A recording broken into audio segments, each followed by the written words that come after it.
Welcome, everyone, to another episode of Just Saying Football with Jack and Sean. I'm your host, Sean Gann, alongside my partner, Jack and Nicholas. We're here to bring you news, notes, weekly updates, and game analysis of your favorite teams from around the league. If you don't have the chance, go check out our website, justsayingfootball.com, and follow us on Instagram at Just Saying No G WJS for article and video updates. Week 14 continues. The Vikings got a huge win on Thursday Night Football, which made me so happy. Dalvin Cook and Justin Jefferson, absolute beasts. We're back in New York, obviously. Jack and I are now in a Zoom. We are far away. Not going to a game this weekend. Upsetting. But it's okay because we got some good ones coming in at 1 o'clock. Let's kick it off right here when the New Orleans Saints make their way to New York to take on the Jets. What are your thoughts on this one? Yeah, man. I mean, the Jets are, finally healthy, it's looking like. But, this is a tough matchup against the Saints defense. Taysom Hill, we got to see a little bit of him last week, Thursday Night Football. 100 yards on the ground, something we expect from a guy that athletic, but 4 interceptions through the air. He kind of looks like he's just playing for the other team. Yeah, I mean that's his passing stats have not been pretty. 41%, 46% completion is not what your quarterback should be doing at all. Granted, he's more of a gadget player. You can put him in at tight end, you can put him at running back, put him at quarterback, kind of move him everywhere. Just not what you want to see. 100 yards on the ground, though, that does make up for it. Alvin Kamara is going to be a full go in this one against the Jets. Jets have not had a very good run defense so far this year, so take advantage of that for Alvin Kamara. I think when you're looking at this game, no Corey Davis. He's going to be out for the season. They're going to be relying on Crowder, Moore, and Connolly as their top options. They're going to be relying on Tevin Coleman out of the backfield. Saints defense hasn't played their best the way that they were at the beginning half of the season. This is an opportunity for them to really step up. This is a beatable team in the Jets. This is a team that they have to beat. I'm going to go with the Saints. I think that they definitely can beat this team, and it's going to revolve around running the ball with Hill, Kamara, and Ingram. I genuinely think that they're just going to kind of read option plays, play action passes, that kind of stuff. Keep it really, really simple for Hill and not to force him to do anything too much. We saw last week they got a little bit of a hole. They started having to air out the ball more and more. Yeah, that obviously absolutely. That's not where his strength is. Yeah, that's definitely not where he excels in the game. I mean, got a little taste of him as QB1. They gave him that big deal. This is a good opportunity for him to prove it. The Jets are literally giving up more points than anybody in the league right now, 30.6 a game. They're not good on defense. They're bottom 3 in most stats. When it comes to passing yards allowed, rushing yards allowed. But the Saints, they really are great on the ground. They've been stopping teams from, being able to have a good run game. They're averaging, less than 100 yards allowed on the ground. So I think that's really where it is for me. The Saints, their offense is some stuff to figure out, but I think their defense has enough to win them games, make Zach Wilson make some mistakes as we've seen him do. And I think they can get the win on the road. Absolutely. All right, moving on, a little bit of an NFC South showdown when the Atlanta Falcons make their way to Carolina to take on the Panthers.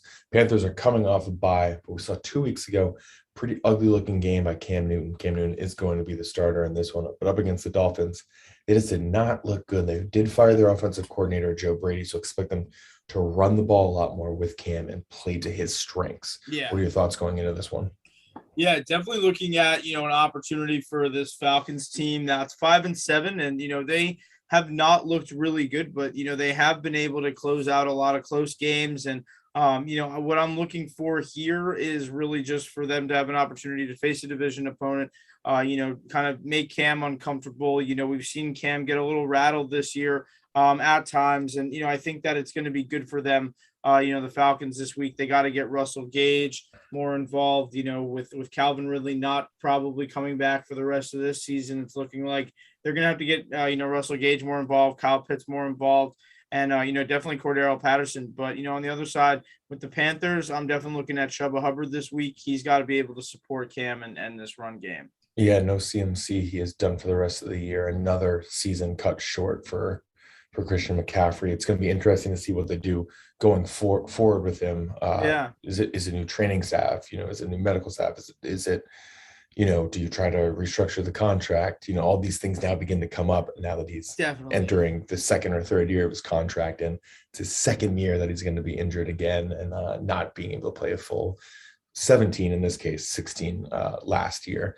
But I'm looking at this, like you said, it's definitely Cordell Patterson. He is the X factor. 106 rushing attempts, 489 yards, 4 touchdowns, 44 catches, 518 yards, and 5 touchdowns. Just doing it all for this offense. Thought Mike Davis was going to be a lot for their backfield, and he just wasn't. Carolina did win the first matchup in this one, and their defense has played well. The Miami game obviously wasn't the prettiest game. Granted, they had a special team score and I believe a defensive score, so it doesn't necessarily reflect the defense fully. But the defense is still really, really good. They're second best, seventh best when it comes to scoring, second best against the pass. They should beat this team in the Falcons. The Falcons haven't played very well all year.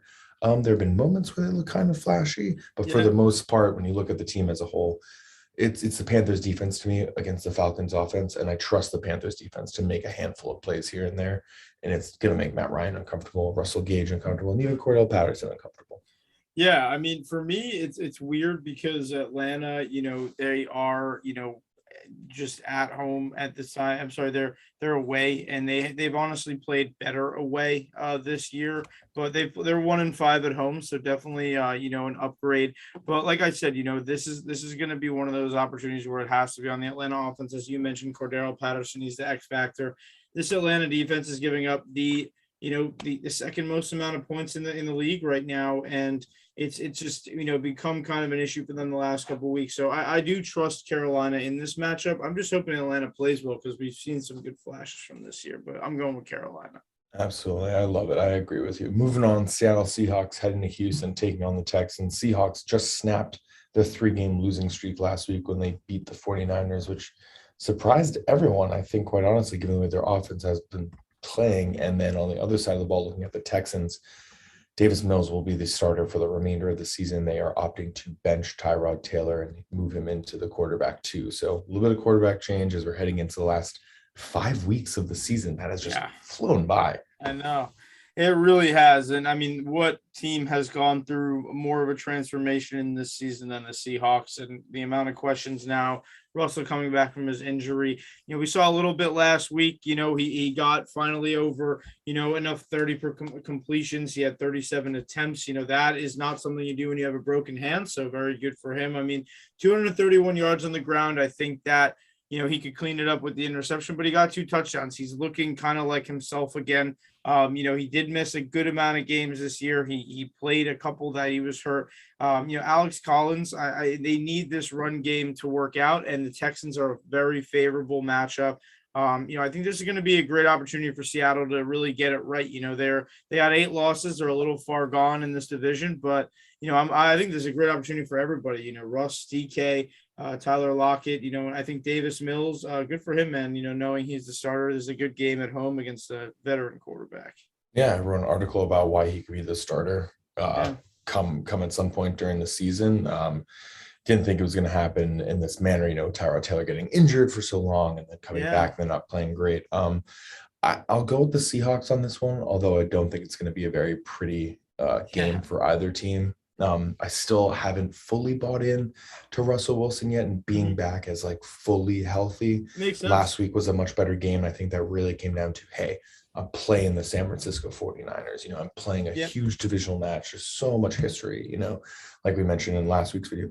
2 years ago, it was the stop right there on the goal line that ends up helping the 49ers win the NFC West, and that propels them into the Super Bowl and things like that, where these games are so important that he, of course, steps up in it.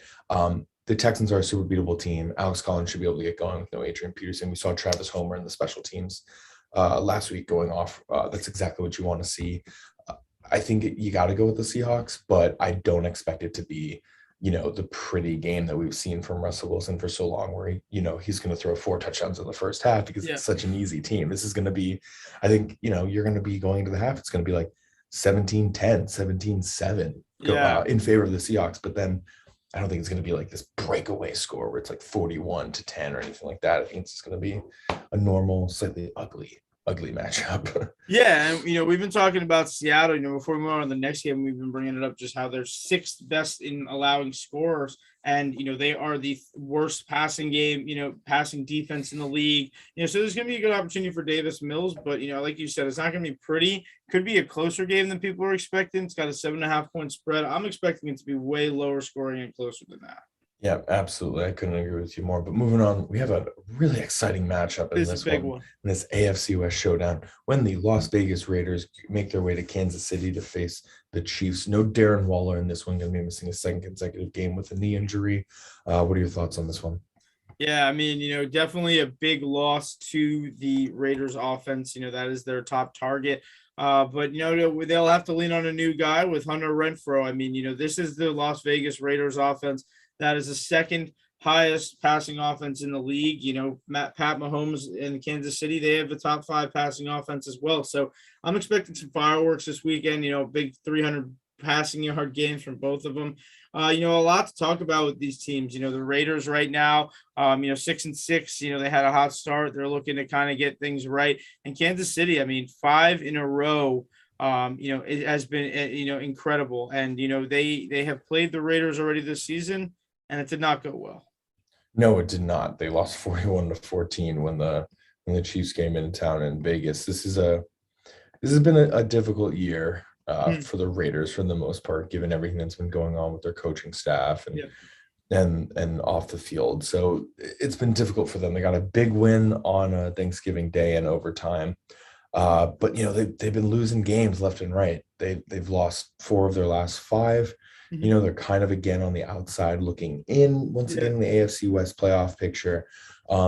This is a game where you really want to go out there and you really want to play to the best of your abilities. And what sucks is that the Kansas City's finally kind of getting their defense together. It's still not a great defense just yet, but they're making more plays than they had been all year. And that's not fun when you think about Kansas City. You don't want the Chiefs getting hot this late in the season, not with the playoffs about to roll around, not with there really not being, to me personally, as Sean, a clear-cut number 1 team in the AFC. Like they're, to me, you got the Ravens, and you can toss the Bengals and the Bills, and you can toss the Pats, but they all have question marks, all these big question marks. The NFC feels a little bit more solidified. You know what you're going to get from the Cardinals. You know what you're going to get from the Bucs. You know what you're going to get from the Packers. You know what you're going to get from the Rams. Like, you have some clear-cut teams in the NFC compared to the AFC. So for me, I'll lock in Kansas City because they're riding hot on these wins. This is when they start to play their best football. There's a reason why they've been in the playoffs the last few years. There's a reason why they've been in the Super Bowl the last 2 years. There's a reason why they won the Super Bowl. It's because great teams play great football later on in the season. Yeah. So this is what they're built for. This is what they're going to go do. And I trust Andy Reid. I trust Eric Bieniemy and Steve Spagnuolo to put everything together in this game. And I think I pronounced his last name wrong. To put everything in this game and get a win against a division opponent and sweep them. Yeah, I mean, and like you're saying, that's a huge point. Just at home at this point in the season, you mentioned earlier in the video, 5 games left before the playoffs. Things are really heating up. I mean, the Raiders, they looked good last week. They had, Josh Jacobs get 7 receptions. Hunter Renfrow, he has been on an absolute tear. Can't forget to mention him, for the Raiders. Last 2 weeks, 19 targets, 17 catches, over 11 yards per catch, 235 yards on the ground, both games, 100 yards.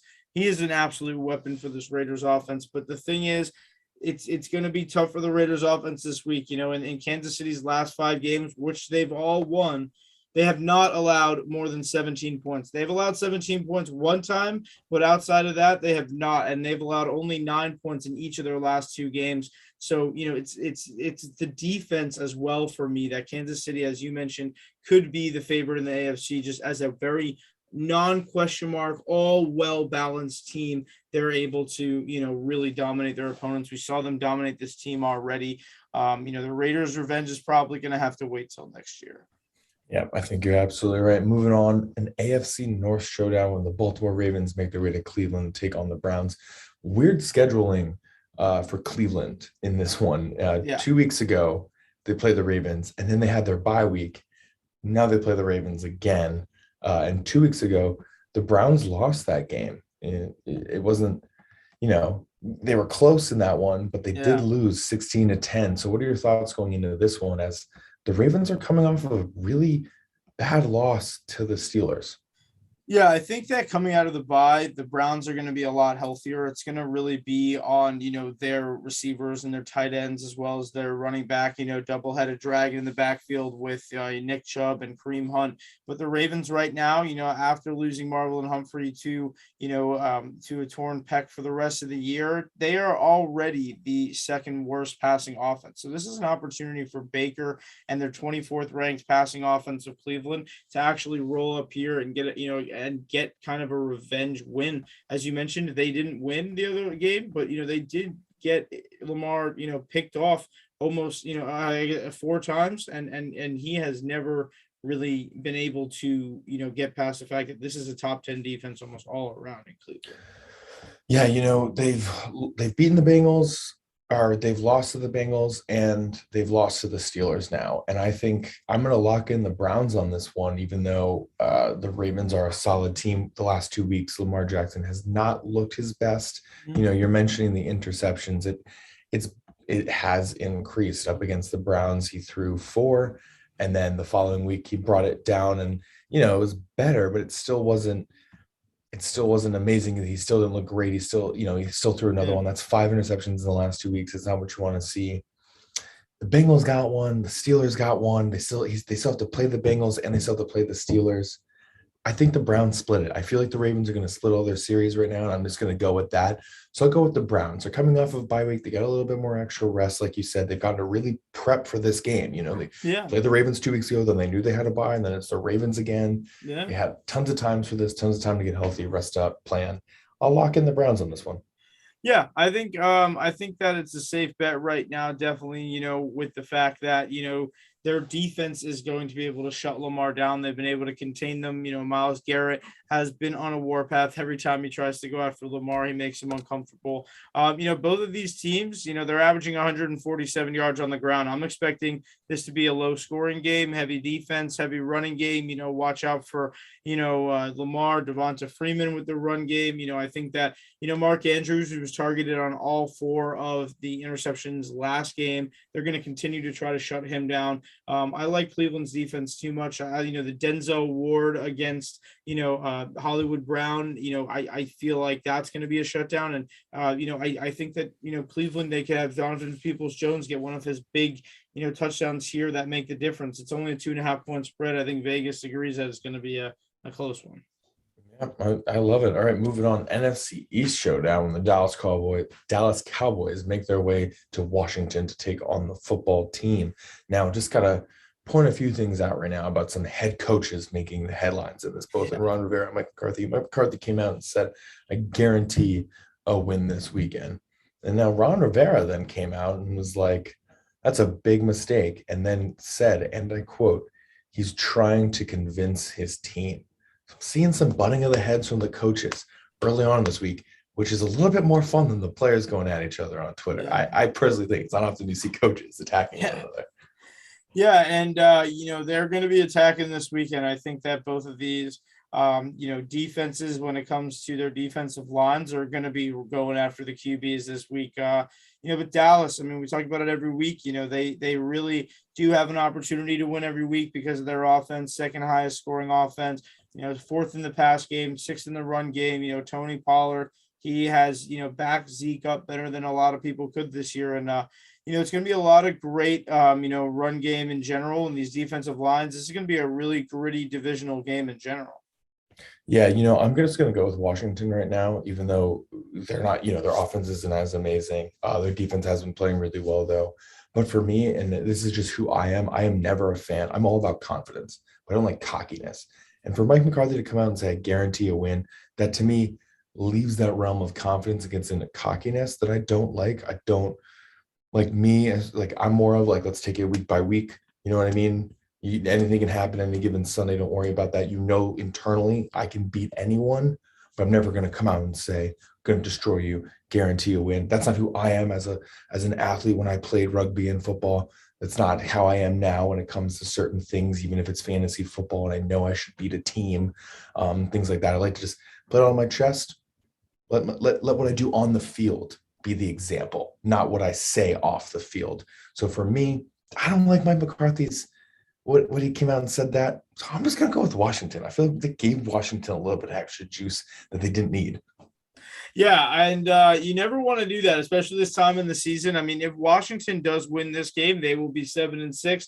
The Cowboys will be 8-5. They'll only be a game behind. I mean, this is a team right now trying to fight for this division. Antonio Gibson knows that, he has been, as we said, just an anchor for this team. Another 20-yard carry game, another 20 carry game for him last week. Just how they get him involved to get him 100 yards every week and score. They know that he's going to be able to do it. So I like that. But, for me, it's really just about Washington's defense, even though they have stepped up with Chase Young in there. Without Chase Young in there, we have found it so that it's a little tough for, the Dallas Cowboys to face some big teams. I think they're familiar enough with this team. They can be able to take them on.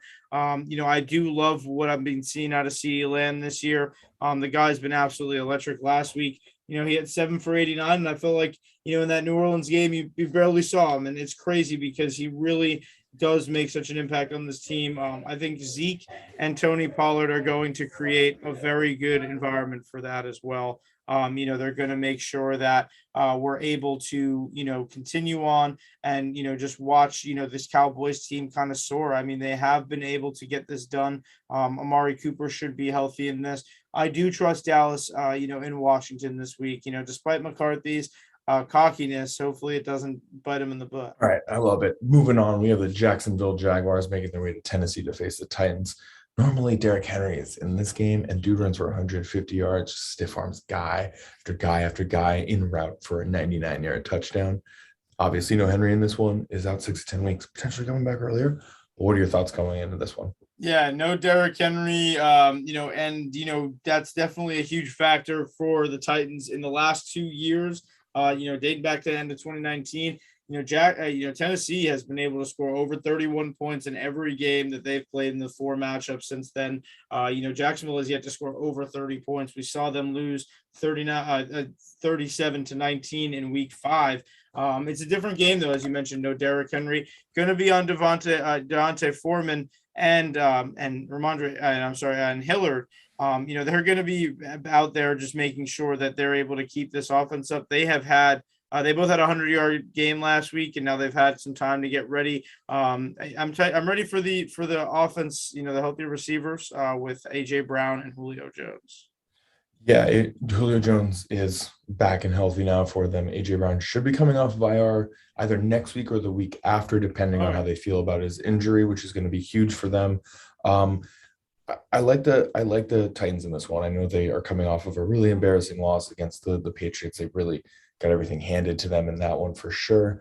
This is a very, very beatable Jacksonville Jaguars team. They're doing very questionable things like benching their best player, James Robinson, for a game, doing things like that just don't quite make sense to me. When you have your rookie first-round pick quarterback coming out and saying you don't bench your best player, things that going on are not great. This is an opportunity for the Titans to kind of get back on track after that loss. They're still in it with the playoffs. Yeah. And look, if they get Henry back in the fold and he's fully healthy, like he's projected to come back a little bit earlier, reports coming out, they get AJ Brown back in fully healthy and they get Julio back in fully healthy, although Julio hasn't done a lot for this team.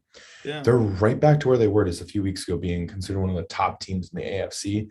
This is a game that you have to win as we're getting late on in the season. I trust the Titans in this one at Mike Babel. Yeah, easy one for me as well. I mean, they're at home. It's an opportunity for them to really just get it done. Run through their run game. Jacksonville, like I mentioned, they're not really formidable on almost any front when it comes to statistics. They are bottom 3 in almost every category, offense and defense. They're only averaging about 15 points a game this year. Abysmal. So you can't really put your money on them right now. I would go straight for the Titans. They have the 6th best run defense. They take care of James Robinson this week, even if he is involved. I think that they have enough on their side with Hillard and Foreman to, run this with Tannehill, make him comfortable and let him do that play action pass that he does so well. I'm going with Titans on that 100%. Yeah, absolutely. All right, moving on to our last game in the 1 p.m. slot. We have the San Francisco 49ers making their way to the Bengals. What are your thoughts on this one? Both teams are coming off of some pretty huge losses, although George Kittle is back fully in action pretty much. 12 targets, 9 receptions, 2 touchdowns. That's the kid we all know and love. Exactly. I mean, it's just insane to hear him get those numbers. He's really able to just get it done on all angles. I mean, with him there, this offense changes a lot. But there's also, there's big players like Elijah Mitchell, the team's top rusher, the rookie this year, and Deebo Samuel not practicing this week, could be limited in this game. I am just looking at this from the perspective of the San Francisco 49ers, who are 6-6, and they are still, somehow in this NFC playoff race, despite the tough division. But it's going to be a tough one. I think this is going to be a very gritty game. But you got to look over at Joe Mixon right now, second in the league right now with rushing. He has 12 touchdowns on the ground, but almost at 1,000 yards right now, 978. How you feeling about them? I like it. He didn't practice all week, but Zach Taylor has come out and said he will be playing on Sunday, which is huge. No Elijah Mitchell for the 49ers. Going to be rocking with Jeff Wilson Jr. and Jim Michael Hasty in this one. Yep. Jimmy G didn't look great up against a beatable Seattle defense, and that to me is a little bit worrisome. Trey Hendrickson has 12.5 sacks or 11.5 sacks on the season. He's been a great free agent signing for the Bengals. This is weird because Joe Burrow has the finger injury, that we saw last week, and they lost to the Chargers.